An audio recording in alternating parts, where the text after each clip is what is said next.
Hey, y'all. Allison here. I wanted to quickly thank you for listening to our podcast. I know you're about to get a lot of valuable information from it, but I also wanted to hop in and share with you guys a free SOP, which stands for Standard Operating Procedure. We use this SOP every single day in our agency to authentically grow and engage our audiences on social. It is 1000% free, and I'd love for you to have it and use it in your biz as well. So just go to umaimarketing.com/engage to go download. All right, cheers. Hello, everyone. Welcome to the UMAI Social Circle. I am Allison. I'm Karen. And that's Karen. Today we are doing a little taste test. We are tasting Siete Foods, cashew queso, and spicy blanco. I'm not going to lie, I already ate probably the majority of mine, but that's okay. Yeah, and I know, so Allison and I have the exact same cashew queso, but for some reason, I have our lids are different. Yeah, but I'm sure they just ran out of blue lids and had to put white lids on. But yeah, it smells like it smells like queso. It has that like tomatoey spice smell that comes with like any cheesy queso. It smells good. Also, can we just talk about how cute this is? All Siete branding is amazing. They really play into the Mexican culture, use a lot of colors, and it just kind of makes you want to grab it off the shelf no matter what product. I'm also having some of their chips too, and just it's all colorful and bright and definitely not boring, which I like. Absolutely. I mean, if I was in the aisle and I was looking for a vegan queso, I mean, even if I didn't know what the Siete brand was all about, the packaging just is going to immediately draw me in. Yep, it's fire. And also, we were talking about this a little bit before the pod, but it's blowing my mind, the ingredients in this queso. So number one, first ingredient's water, then cashews, and then it has your tomatoes and onion, green pepper. But basically you're hydrating when you... Yeah. First ingredient's water. That means it's okay that you ate the whole jar already. Right. Because I'm about to finish it. Okay, let's dig in. Yeah, let's try I'll pretend like it's my first time.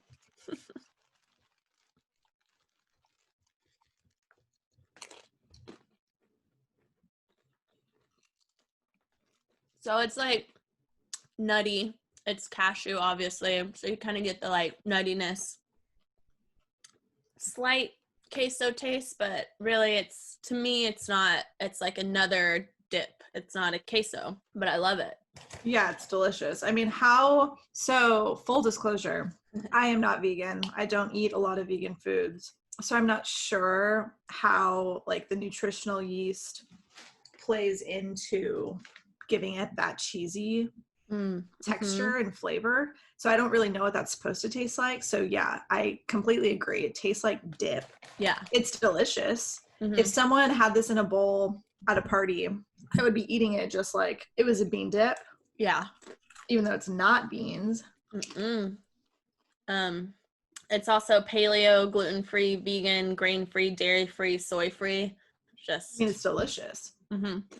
Yeah, I don't like using the phrase guilt-free. Like I don't, because guilt should never be a part of your eating. Oh my gosh. But it's just like I could eat this whole thing and really not regret a second of it. I did it. No regrets. Yeah, really great. I always wonder, if you're truly vegan and have been your whole life and never tasted a queso, is this like, this is like, I'm sure this is it for you. Right? And I mean, the texture, when you coming right out of the fridge, it's a little bit thick, but heating it up, they said to use a saucepan. I used like a wide pan so it would heat faster and be more like even. And it really did come out a little bit more liquidy, but still really thick. So, I mean, if you can make some nachos out of these, some vegan nachos. I did see on their stories yesterday that one of their customer delight specialists, they all get on and do stories, which is really cool, did a avocado toast topped with some queso. Oh. Yeah, it looked great. I like that. I mean, it's not spicy. Sorry. I'm getting a little, but again, it could be my chips. Yeah, you're eating the jalapeno chips. I'm eating it with just their grain-free sea salt tortilla chips, and it's not coming through, like not even a hint of spice. I mean, it's delicious. Yeah, but it's not spicy. Not spicy. It's more for us regular Joes who can't handle. I'm like, this is perfect. The lady at Whole Foods, so Alice and I went to Whole Foods to pick this up, and she was navigating us to the refrigerated section, the vegan refrigerated section, plant-based. Great point. It's refrigerated. Mm-hmm. Your other run-of-the-mill quesos are on the shelf. Mm-hmm. All those preservatives in them. Mm-hmm. So she told us where it was. She showed us where it was. She told us that Spicy Blanco was her favorite. And she said that she wasn't a fan of spice and that she loved it. So thank you for the heads up, Whole Foods employee. Yeah. Very helpful. All right. So today we're not just eating on camera or podcast for you. We love Siete brands. They are a local Austin, but they go well beyond Austin. I think most people are aware of them. Great products, great brand, great culture. So today we're going to talk about how they were able to build such an engaged, devoted community, because their community is just fire. So we're going to do a little deep dive and get in there and give you some tips from what Siete's done on how you can apply it to your own brand.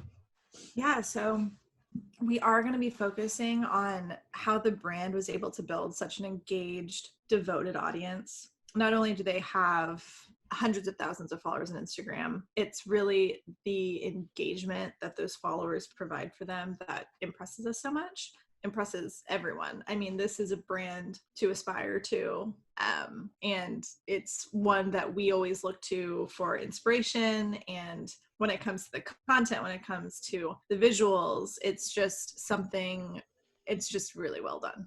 Right. So first off, I think that the biggest way that they were able to begin with, Siete, 7, it's representative of the 7 family members, the Garza family that created the brand. And I think that speaks volumes, right? So the bird, we found out, is a heron, and that in Spanish, I believe Garza means heron. Right. It translates in some way to Garza.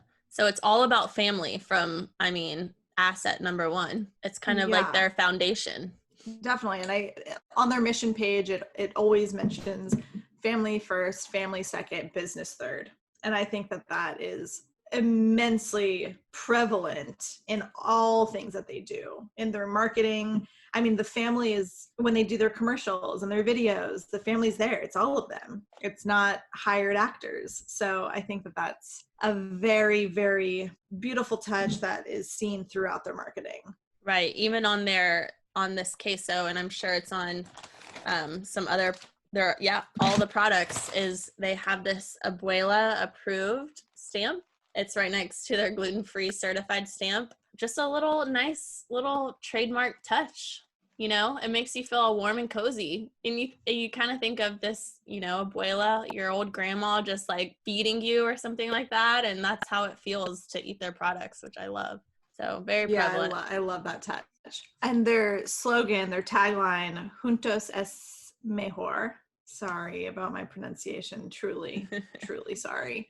But it means together is better. And I don't think that is only their family. I think that does extend to their overall team. I'm sure they're all family, but not blood relatives.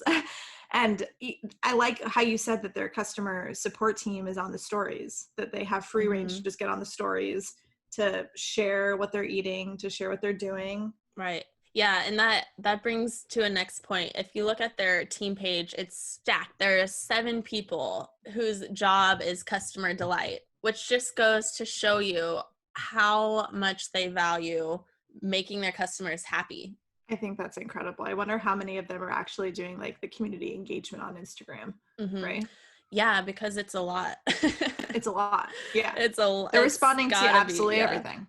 Right. Every single thing. And that's one thing that, what do you say, Karen? Would you recommend a business owner to, I guess not an owner, but someone from a brand to respond to every single comment? How important is that on social? Hopefully everybody that's listening knows how important it is. We got doggies. We got dogs. And they have new bark collars and they're dinging.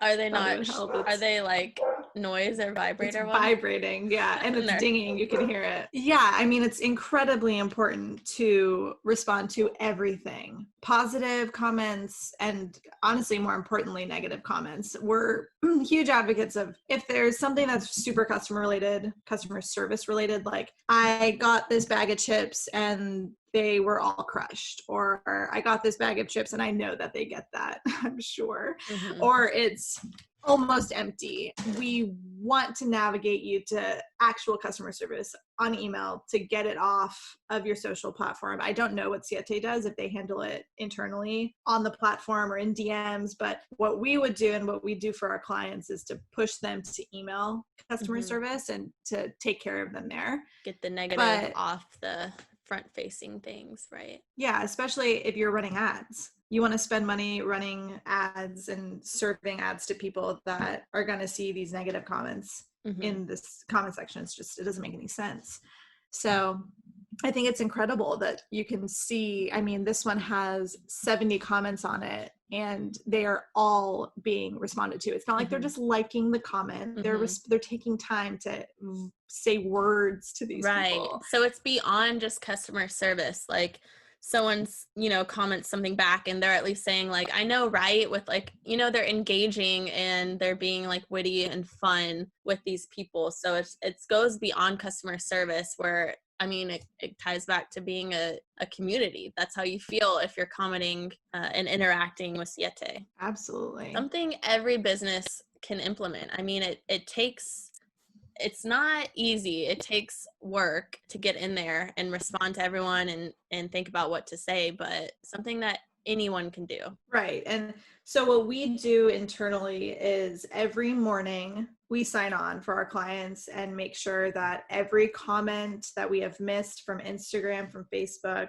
to Twitter to DMs across the board, that we're properly engaging with them, that we're interacting with them. And then we'll do it throughout the day. But if we can't do it throughout the day, we make sure to at least do it in the morning and the last thing we do before we sign off for the day, because we want to be able to provide really exceptional customer service and get back to people with any questions they have or praise or anything like that. And then most importantly, I think it just it puts your finger on the pulse of like what people are resonating with, what people really like, what issues are arising. So yeah, I think the community engagement is so, so key, and that's how you grow your brand online. Right. Let's talk about their other themes that you're kind of seeing, because I mean, it obviously helps that they've got beautiful branding full of tons of colors. So their feed is just like, wow, you get there and you're already having a fun time just looking at all these beautiful photos. But like, what else are they doing on here?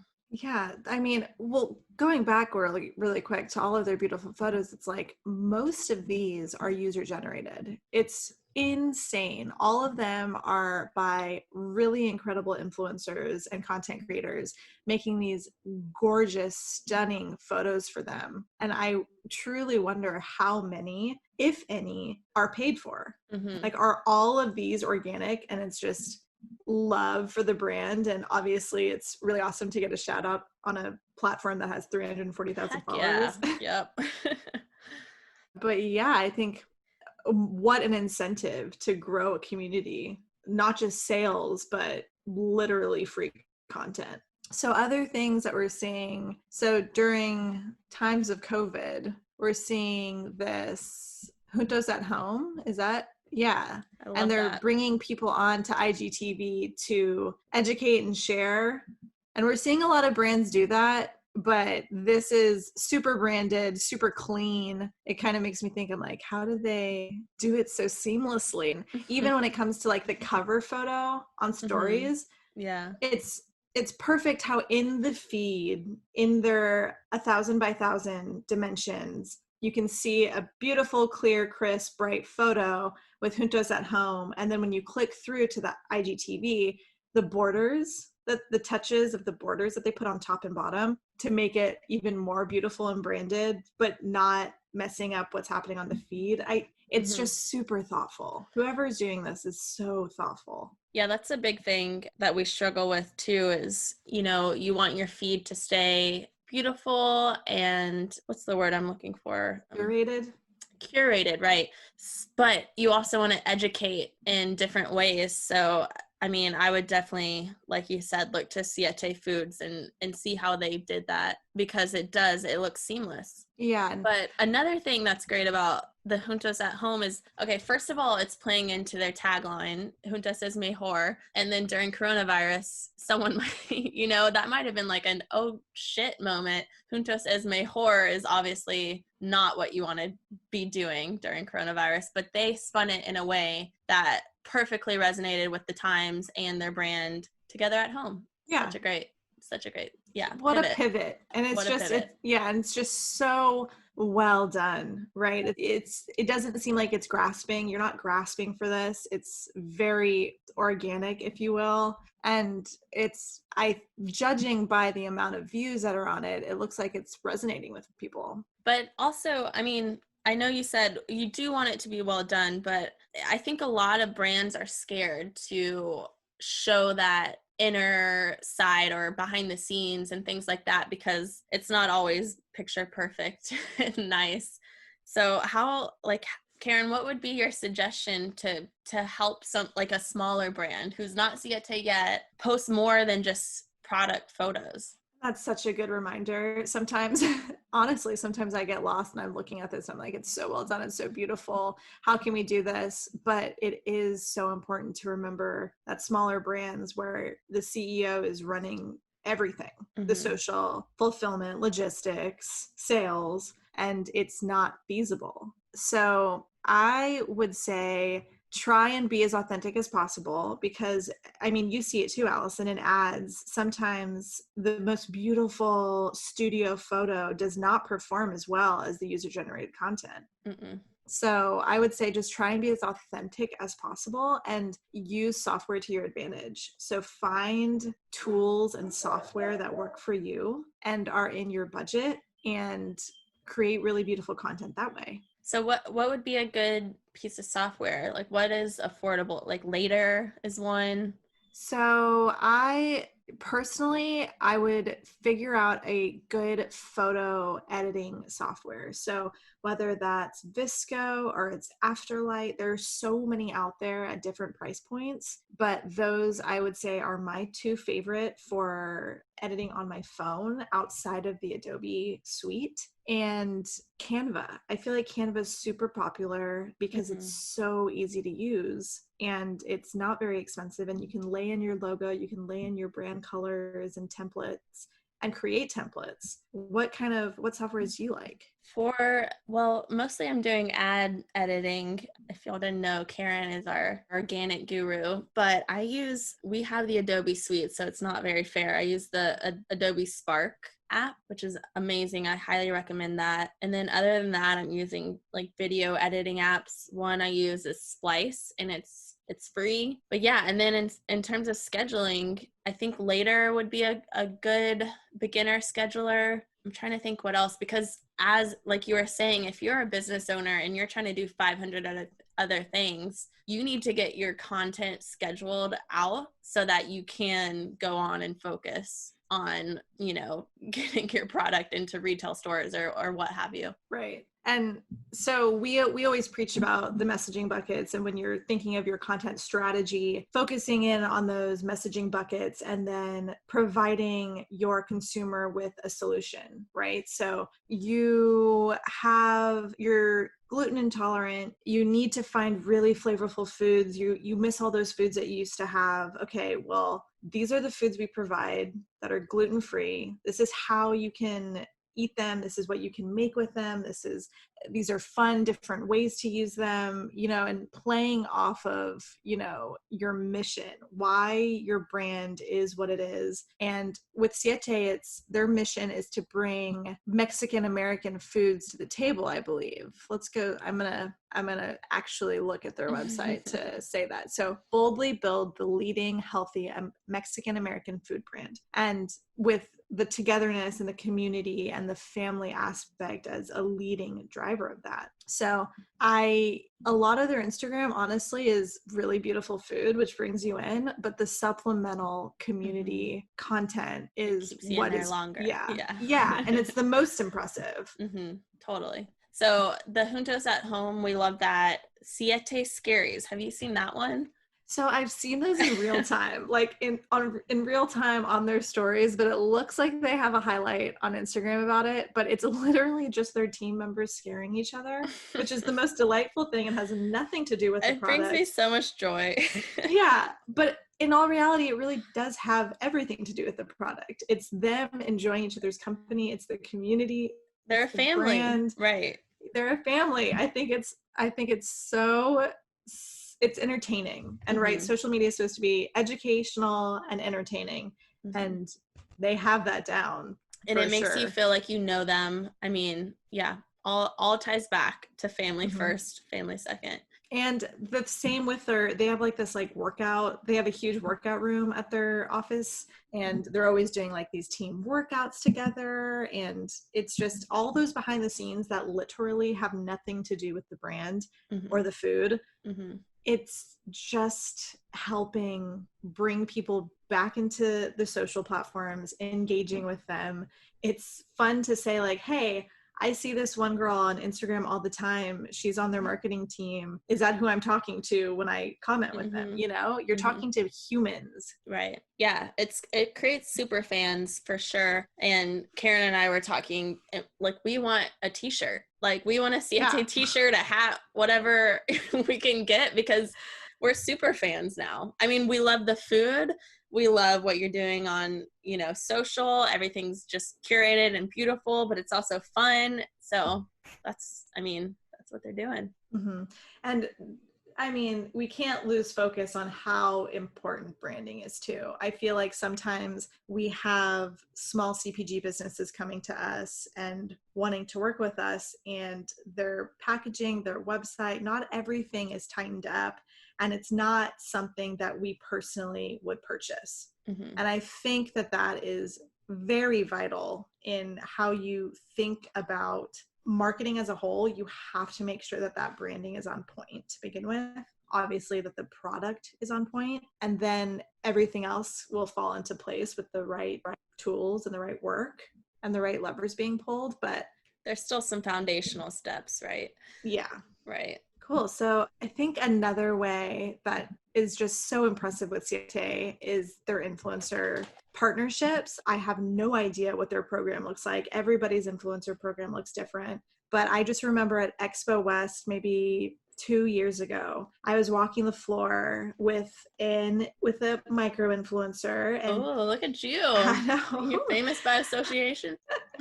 And we were passing the Siete Foods booth, and we literally could not get past. We couldn't get past. It was stacked to the brim. Full. Wow. It was full.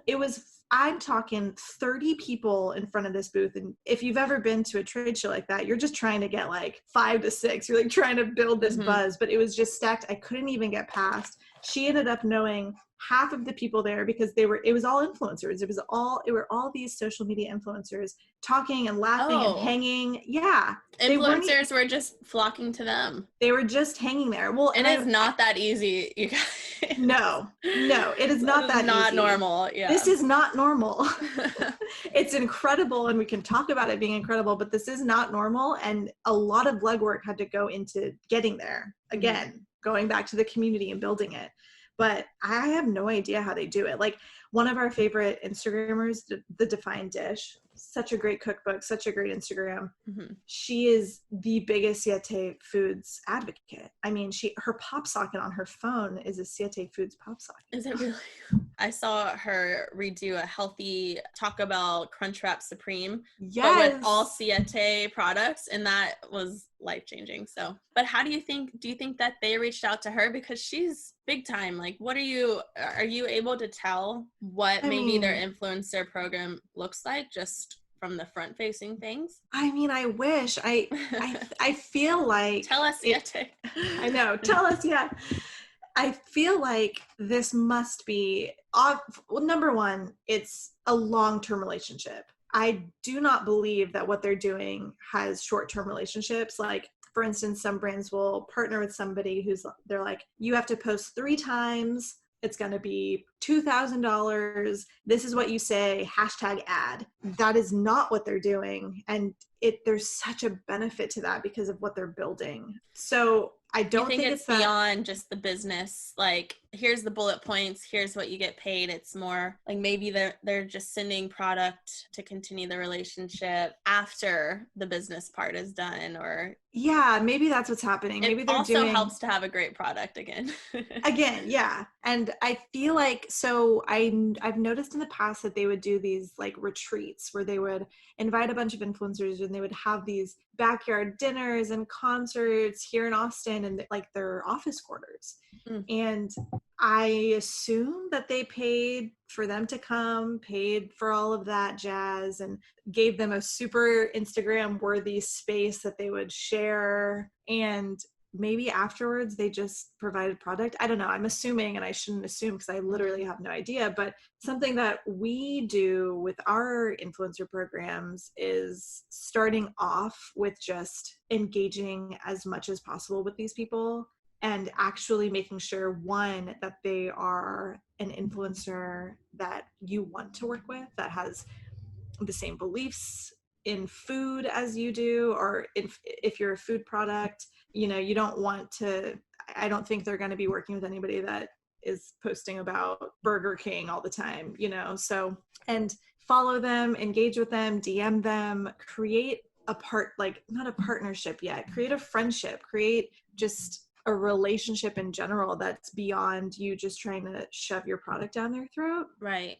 And then, following up later, once that relationship has been established, and saying, hey, we love what you do. I think you'd love our product too. Can we send you some for free to see what you think?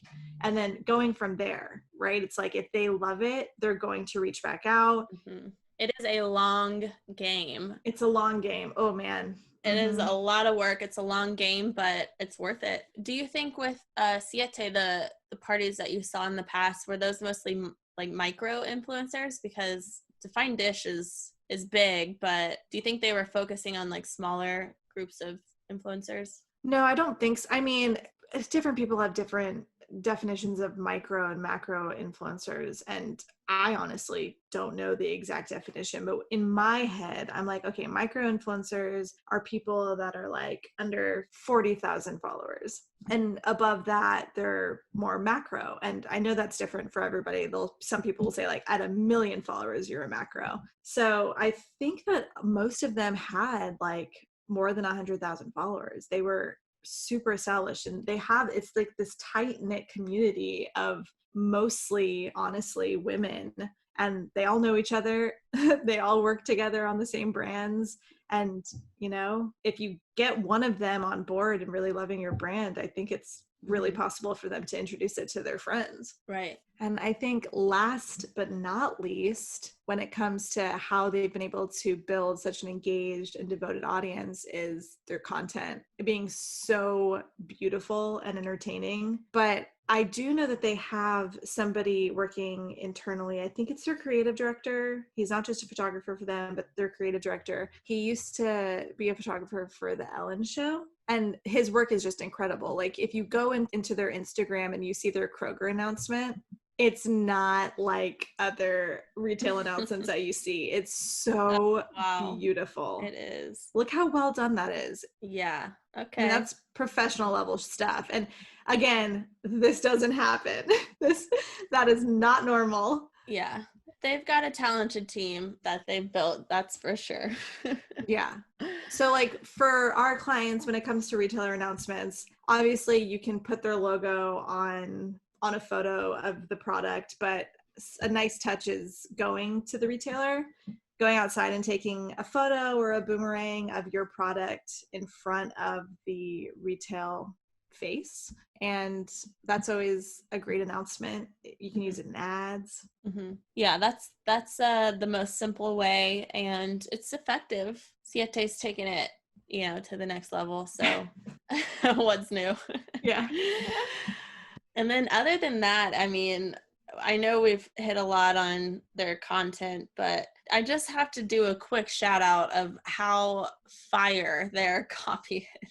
Like, oh my gosh, it's witty and it's very difficult, especially if you're trying to get, 4 to 5 pieces of content out a week, to be witty all the time, talking about the same, few products. So, if you're a funny person, that's great. I'm happy for you, because it's so fun to read their copy. Yeah, and honestly, I think you saved the best for last.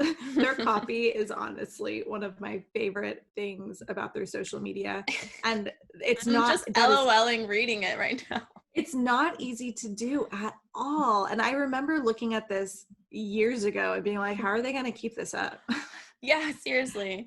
Like, okay, I just have to give this example. So we were talking about the healthy Siete Crunchwrap Supreme. This might be a photo that, looks like someone else. So I think the Divine Dish started the Crunchwrap, but now everyone's creating one from Siete products. But their caption, how much munch would a munch crunch munch if a munch crunch could munch crunch munch? It's so good. And then it goes on, but oh man, I just love that. It's just, I do not understand how you can create so many puns. And I'm really imagining this person, whoever this is, to just be like spitting this out, just like quick, so quick. Yeah. And just fire every time. Pretty impressive. Yeah. So to close it out, this is, a brand that we admire greatly. We think that they're doing such amazing work. And I think it's important for small to medium-sized CPG owners to look at brands like this and get inspired and get hyped, because they could be doing the same thing someday. And knowing that, they might have some crazy resources that the average business owner does not have, but you can take elements and use tools and software and friends and family and do your best to create something similar. That's such a good point. Don't let this discourage you. Take the elements that you can implement tomorrow, like engage commenting back on every single person. That's huge in its own. But and can you get your face onto your stories more often? Yeah. Can you talk to your consumers, talk with them instead of at them, and share your mission in everything you do. Make that super prevalent, because people that resonate with that mission are going to love everything that you're doing with it. So should we close this out with a